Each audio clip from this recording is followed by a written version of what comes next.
कथा लेने क्यों आते? ये अमृत देकर कथा लेने आए, इससे सिद्ध हो गया कि इनका अमृत 2 कौड़ी का है।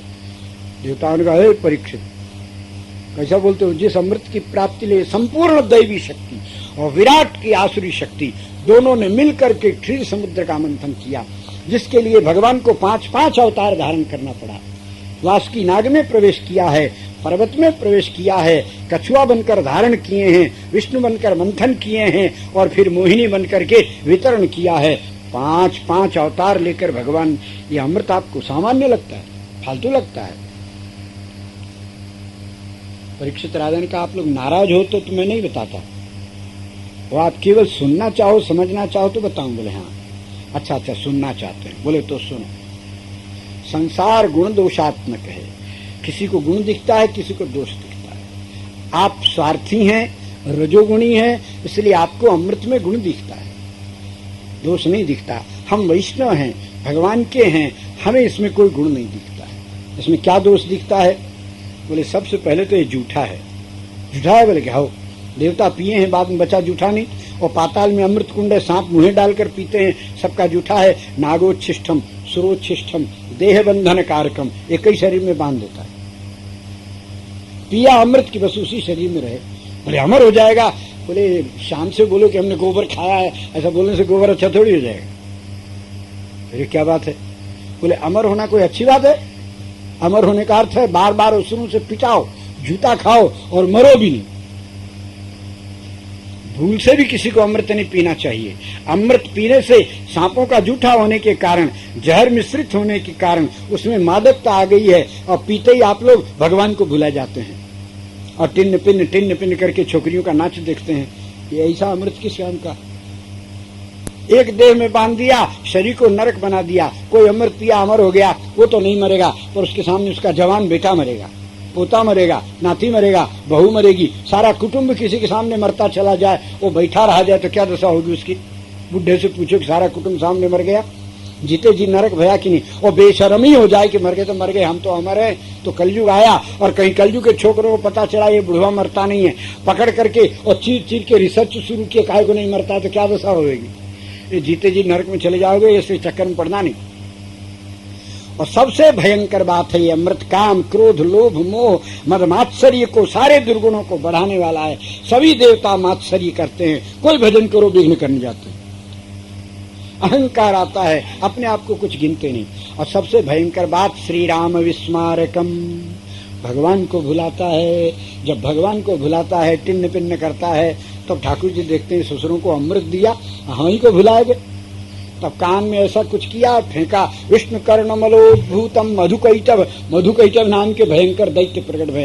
अब जब लगे पूजा करने, तड़ातड़ देवताओं की बेचारों की दुर्दशा हो गई, मर तो पाते नहीं और चोट तो लगती है। भागकर कंदरा में गए, अब राम जी याद आए, जय जय सुर नायक जन। ऐसे ही उपद्रवी अमृत को क्या करना है? और हमारी भगवान की कथा कैसी है? तप्त जीवनम कवि भिरीडितम कल्मषापम श्रवण मंगलम श्रीमदाततम भुवि गृणन्त ते भूरिदा जनाः। इसलिए ये अपना कूड़ा करकट लेके जाओ। एक ठे अभिमान पाल लिया है, अमृत मिल गया। और एक ठे पाथर है चिंतामणि स्वर्ग में, उसका भी आश्रय लिया। एक कल्प वृक्ष लगा लिया, खंजाट झंझट कहीं का, और अभिमान हमारे पास कल्प वृक्ष है। अरे कल्प वृक्ष भी और चिंतामणि भी तुमको फालतू लगती है?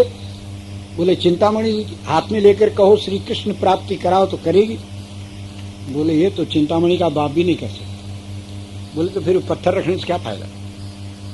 और कल्प वृक्ष के नीचे जाओ और कहो हमारा पुण्य बढ़ जावे, पुण्य बढ़ावेगा? यदि पुण्य नहीं होता तो देवता क्षीणे पुण्य मृत्युलोकम सब जा जाकर कल्प वृक्ष के नीचे पुण्य बढ़ाते कि नहीं? पुण्य तो नहीं बढ़ा सकता। बोले तो देवता, सामान्य देवता उसको इंद्र बना देवे, कोई देवता जाकर कहे कल्प वृक्ष के नीचे हमको इंद्र बना दो, बना देगा? बोले ये तो नहीं कर सकता। भगवान का प्रेम प्रदान कर सकता है? बोले ऐसा मत बोलो, वो बोलेगा तो सूख ही जाएगा लाज के मारे। बोले तो फिर बबूल का वृक्ष इससे ब्रज का अच्छा है, जो वैष्णव के दत्वन का तो काम देता है, तुम्हारा कल्प वृक्ष किस काम का? सुखदेव जी महाराज प्रसन्न हो गए, बोले अलम परीक्षा हो गई।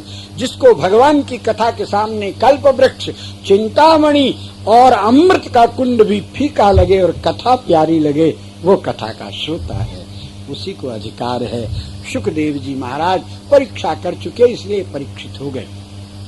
तो श्री सनातन जी महाराज कथा सुनाते हैं। ये श्रीमद् भागवत की कथा उत्तम वक्ता और उत्तम श्रोता की योग्य है। श्रोता वक्ता ज्ञान निज कथा राम की गूढ़, और ये पतितों को पावन करके पापियों को मोक्ष प्रदान करने वाली है।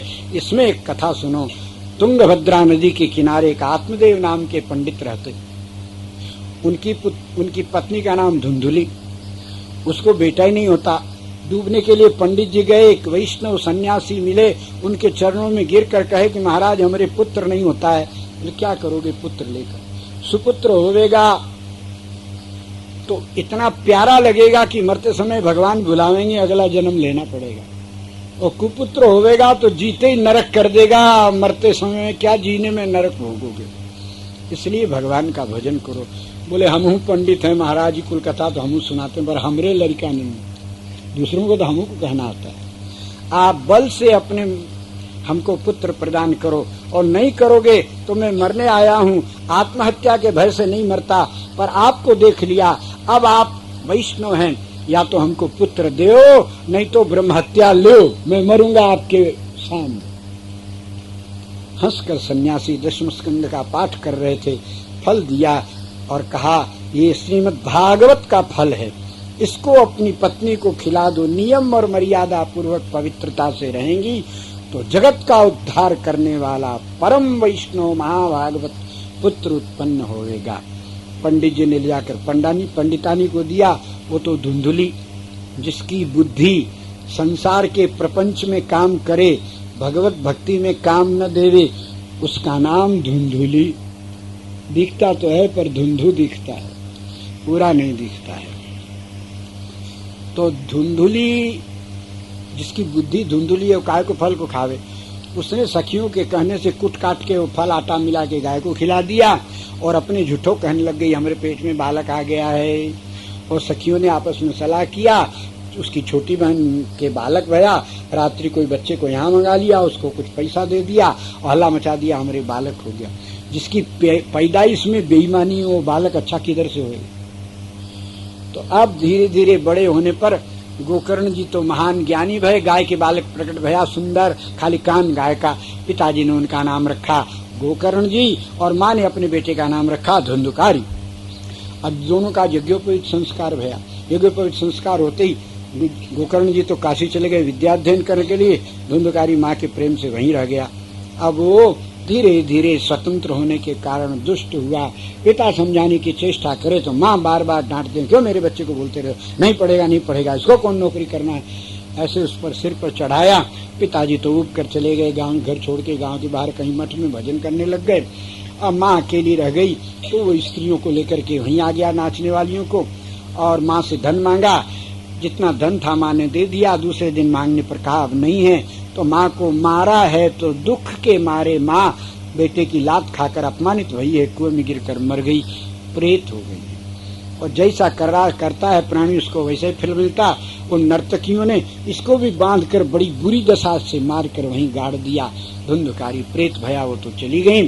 गोकर्ण जी को स्वप्न में माँ ने दर्शन दिया, बेटा पुत्र कुपुत्र होता है, माँ कुमाता नहीं होती, पर मैं तेरी कुमाता निकली, तुम मेरे सत्पुत्र। मैंने तुम्हें कभी अपना पुत्र नहीं माना, धुंधुकारी को माना, पर वो कुपुत्र निकला, मेरी दुर्दशा कर दी, मैं प्रेत योनि को प्राप्त हुई, मेरा उद्धार करो। और धुंधुकारी भी तेरा भाई है, दुष्ट होने से क्या हुआ, उसका भी उद्धार करो। गोकर्ण जी के नेत्रों में जल आया है। मरने के बाद भी माँ को अपनी बेटी की चिंता है। ये मेरा लाल है। गोकर्ण जी महाराज गया गए हैं, श्राद्ध किया है माँ का और भाई का। रात्रि को स्वप्न में कहा है माँ ने, देवी बन गई हैं, विमान में बैठी। बोले बेटा तुम्हारे गया श्राद्ध करने से मैं मुक्त होकर जा रही हूँ, पर तुम्हारा भाई मुक्त नहीं हुआ, उसके लिए कोई और उपाय करो। गोकर्ण जी घर आए हैं। रात्रि को विचित्र रूप से प्रकट होने लगा। गोकर्ण जी ने मंत्र से अभिमंत्रित करके जल का छींटा देकर स्तंभित किया। बोलने की शक्ति आई। पूछने पर बताया, अहम भ्राता त्वदीयोऽस्मि, मैं आपका भाई हूँ, धुंधुकारी मेरा नाम। मैंने माँ के साथ अत्याचार किया, अनादर किया है, इसलिए मेरी बड़ी दुर्गति हुई है, मैं प्रेत हो गया। गोकर्ण जी का तुम्हारे निमित्त हमने गया श्राद्ध किया है। बोले गया श्राद्ध से सबकी मुक्ति होती है, पर जो अपने माता पिता पर हाथ उठा देता है वो प्राणी करोड़ों गया श्राद्ध करने पर भी मुक्ति नहीं। कोई और उपाय है। गोकर्ण जी ने प्रातः काल सूर्य प्रस्थान करते हुए भगवान सूर्य का आवाहन किया। आकाशवाणी भई है, श्रीमद् भागवत सुनाओ, इससे धुंधकारी का कल्याण होगा। गोकर्ण जी ने सब गांव वालों को मिलाकर सारी बात बताई। फिर गंगा के किनारे सुंदर मंडप का निर्माण भया, प्रबंध भया। संपूर्ण गांव के श्रोता लोग श्रीमद् भागवत सुनने के लिए आए हैं।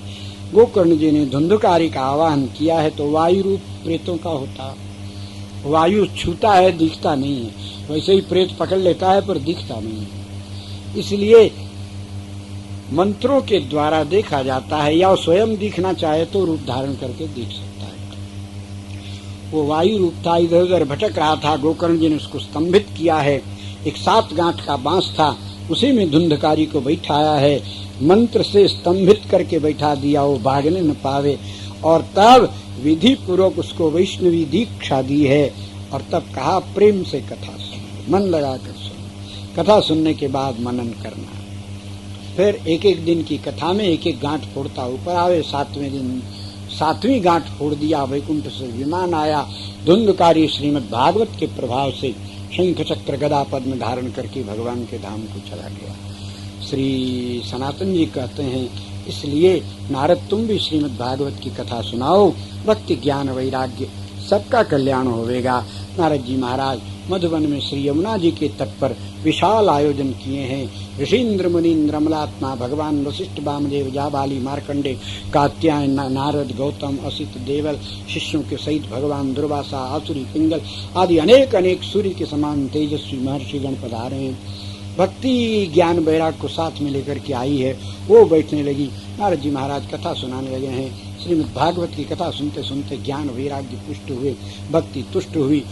पूर्णाहुति में जब नाच कीर्तन होने लग गया है भागवत की समाप्ति की बात, तो आकाश से सनकादिक जय हो करते उतर आए। प्रहलाद ताल बजाते हैं, इंद्र मृदंग बजाते हैं, सब मिलकर महाकीर्तन करते हैं। सबसे आगे सुखदेव जी महाराज प्रकट हुए हैं, कीर्तन का भाव बताते हैं। इस प्रकार तब भगवान प्रकट होकर 5 जन शंख की ध्वनि किया। भगवान के प्रकट होते जितने श्रोता थे सभी भगवान की दृष्टि पड़ते ही चतुर्भुज हो गए, सब के सब भगवान के धाम को चले गए। धन्य है श्रीमद् भागवत की कथा, जिसके द्वारा ज्ञान वैराग्य जागता है। संसार के प्राणी संसार से मुक्त हो जाते हैं। सूत जी महाराज कहते हैं, हे मुनीश्वरों, आप लोगों को अभी तक सब सुना और अशांति इसीलिए है कि श्रीमद् भागवत नहीं सुने। बोले महाराज अब श्रीमद् भागवत सुनाओ।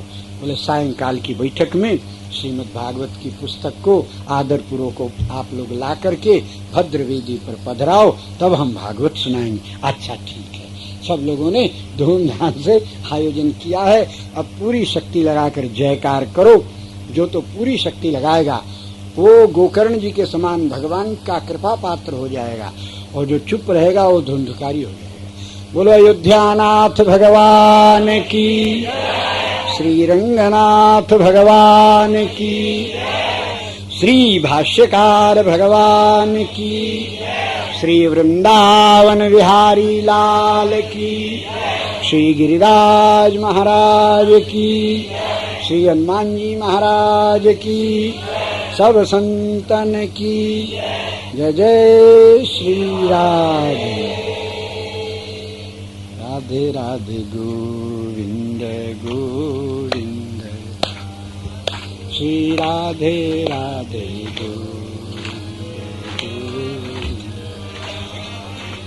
राधे राधे गोविंद गोविंद राधे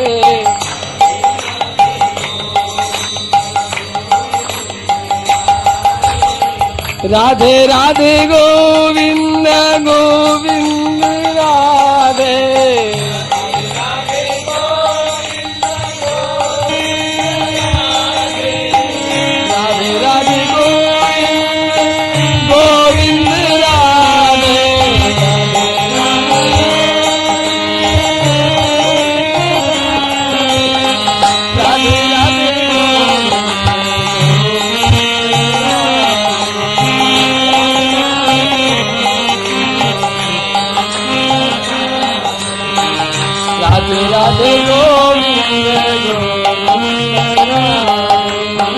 राधे राधे गोविंद गोविंद राधे राधे राधे गोविंद गोविंद राधे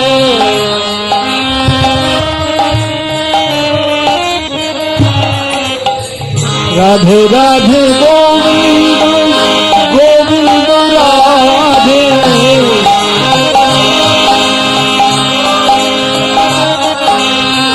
राधे राधे गोविंद गोविंद राधे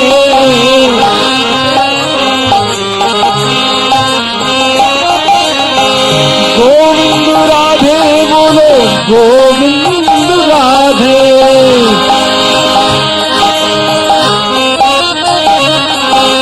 राधे राधे गोविंद राधे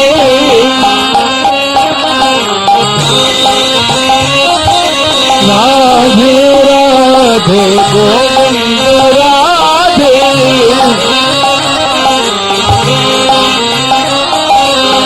गोविंद राधे बोलो गोविंद राधे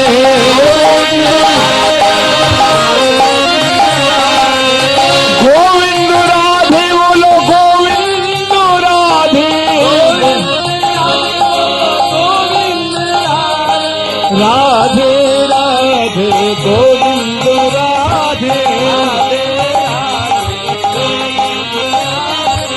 राधे राधे गोविंद राधे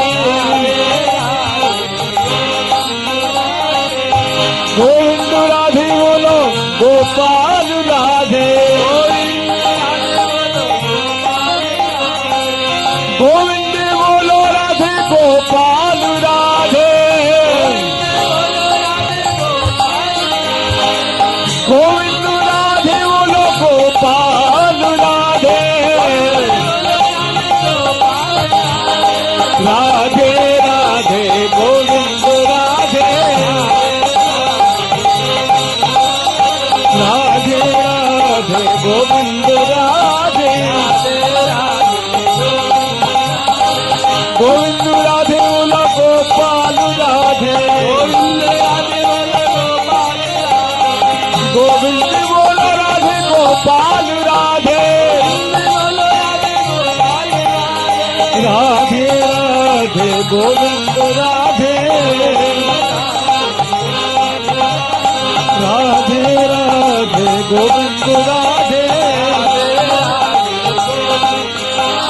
गोविंद राधे बोलो गोपाल राधे गोविंद राधे बोलो गोपाल राधे राधे राधे गोविंद राधे राधे राधे गोविंद राधे गोविंद राधे गोपाल राधे राधे राधे गोविंद राधे गोविंद राधे बोलो गोपाल राधे गोविंद बोलो गोपाल राधे राधे राधे गोविंद राधे राधे राधे गोविंद राधे गोविंद राधे गोपाल राधे गोविंद राधे बोलो गोपाल राधे गोविंद राधे बोलो गोपाल राधे राधे राधे गोविंद राधे राधे राधे गोविंद राधे गोविंद राधे गोपाल राधे गोविंद राधे बोलो गोपाल राधे गोविंद बोलो गोपाल राधे जय जय श्री राधे। बोला कन्हैया लाल की, राधा रानी की, श्री राज महाराज की। जय जय श्री राधे। भगवान की और जोर से श्री लक्ष्मी नारायण भगवान की, श्री रंगनाथ भगवान की, श्री भाष्यकार भगवान की, श्री वृंदावन बिहारी लाल की, श्री गिरिराज महाराज की, श्री हनुमान जी महाराज की, सब संतन की जय जय श्री राधे। श्रीमते रामानुजाय नमः। श्री जानकी कांत नारायणं नमस्कृत्य नरं चैव नरोत्तमं देवीं सरस्वतीं व्यासं ततो जयन्ति। नैमिषारण्य का परम पवित्र क्षेत्र है। 88,000 शौनकादिक महर्षि विराजे। मध्य में विशाल वटवृक्ष के नीचे भद्रवेदी पर श्री सूत जी विराजमान हैं। श्रीमद् भागवत की कथा वर्णन करते। ऋषियों ने प्रार्थना की है कि संपूर्ण पुराण शास्त्र तो सुन लिए, अब श्रीमद् भागवत सुनने की इच्छा। श्रीमद् भागवत सुनने के लिए जो विराजे हैं, ये सभी दंडकारण्य के, नौमिषारण्य के महर्षि गण श्री नारद जी के द्वारा वैष्णवी दीक्षा ग्रहण किए हैं। सबके सब भागवत हैं। भागवत होकर भागवत सुने तो हृदय में उतरती है। अवैष्णव से सुनने पर ज्यादा लाभ नहीं होता है। यद वैष्णवानाम धनम, घर के धन की रक्षा घरवाली करती है, नाचने वाली नहीं। वैष्णव जब कथा कहते हैं तो सुनने वाले के हृदय में भगवान उतरते हैं। अवैष्णव कथा कहेगा, चाहे जितना बड़ा विद्वान हो, उसकी भाषा अशिष्ट होती है। राम आया, सीता ने कहा, भरत ने कहा, राधा आई, कृष्ण आया। तुम भगवान का नाम ले रहे हो कि चपरासियों का? वैष्णव जब बोलेंगे भगवान श्री कृष्ण पधारे, भगवती श्री राधा जी, भगवान श्री रामभद्र। एक बार श्री डोंगरे जी कथा कहते थे। कथा में ये कहना था कि लाला ने उधम किया तो मैया ने, पर वैष्णव के मुख से कैसे निकले? श्री डोंगरे जी बोले, आज लाला ने बड़ा उधम किया। श्री यशोदा जी नाराज भई, श्री लाल जी के कान पर अपना श्रीहस्त कमल पधराया और बोली, लाला ऐसो ना क्यों करें। हृदय भरी आया। वैष्णव की वाणी में श्री कृष्ण प्रेम परिपूर्ण होता है। और पंडितों से कथा सुनने में साहित्य का आनंद आता है। मुख से निकली भाषा कान में प्रवेश करती है, मस्तिष्क में प्रभाव जमाती है। हृदय से निकली भाषा हृदय में प्रवेश करती है और शाम को हृदय में बुलाती है। सभी भागवत वृंद विराजमान हैं। श्री सूत जी कथा प्रारंभ करते हुए मंगलाचरण करते। श्री सूत जी ने कहा, मुनीश्वरों, भगवान नर नारायण को नमस्कार करके जिनका ये चरित्र है, और भगवती सरस्वती जो वक्ता हैं और भगवान व्यास जो प्रणेता हैं, इनका अभिनंदन पूजन करके नमस्कार करके तब पुराण की कथा कहने सुनने से हृदय में उतरती है।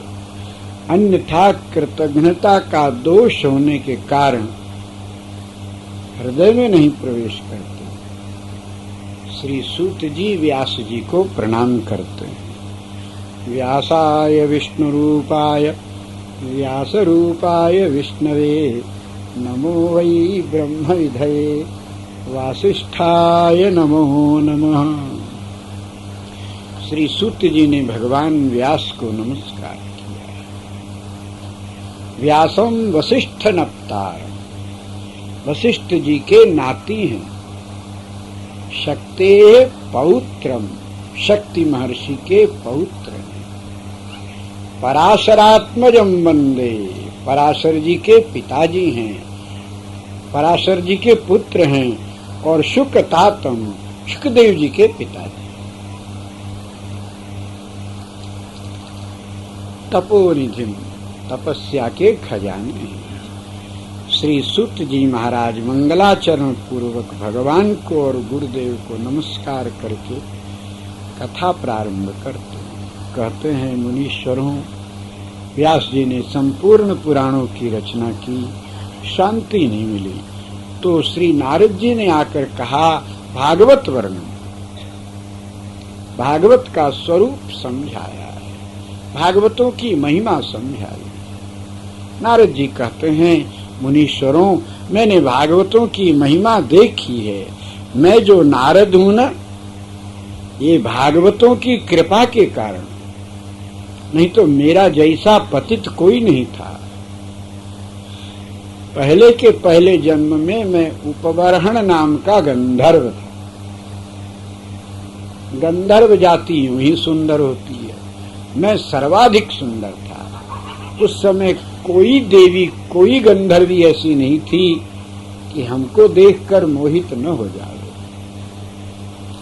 इसलिए मुझे सुंदर जान करके ऋषि मुनियों ने विचार किया, भगवान इस समय प्रत्यक्ष नहीं है, तो भगवान की लीला अनुकरण किया जाए। लीला में भगवान विराजते हैं।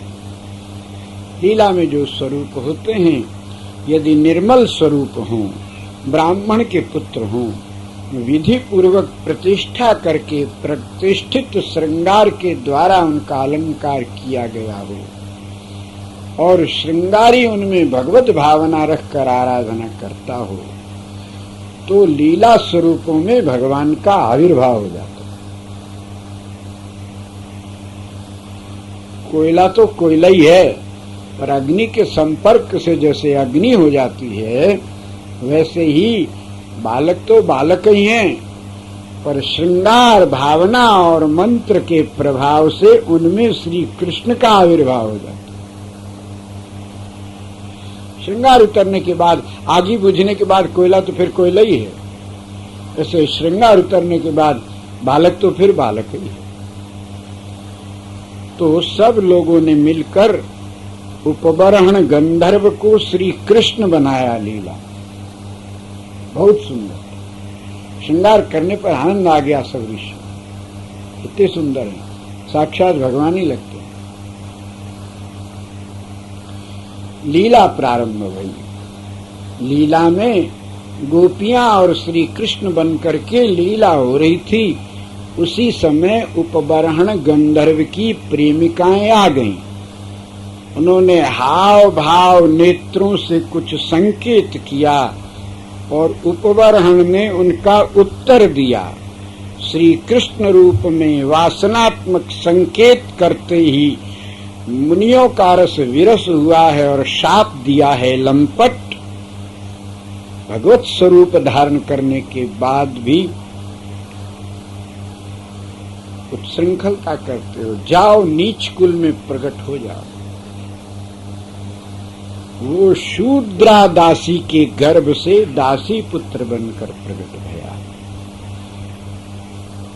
पर संतों का संबंध था चाहे किसी भी प्रकार का संबंध, प्रेम का नहीं पर संतों के क्रोध का पात्र भी भया था, इसलिए उसको पहले जन्म की बातें कुछ याद आती थी, दुखी होता था, रोता था।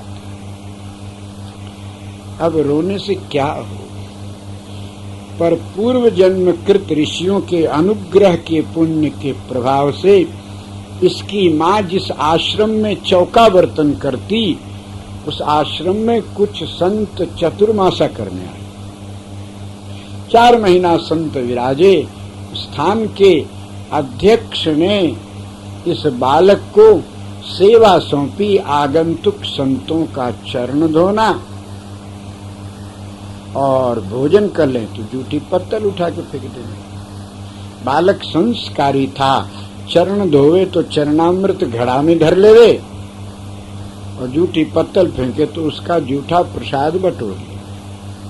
बस संतों का प्रसाद और संतों का चरणामृत लेकर 4 महीना इसने सत्संग किया है, भगवान की कथा सुनी। कथा में इतना आनंद आया कि संत इसको प्यारे लगने लगे। कितनी सुंदर कथा, लगता है आंखों देखा गुप्त। वैष्णव के हृदय में भगवान विराजित है। सूरदास देखे सोई गावे, ऐसी बान परी। सूरदास जी ने निकुंज लीला का वर्णन बहुत किया है। श्री ललिता जी ने श्री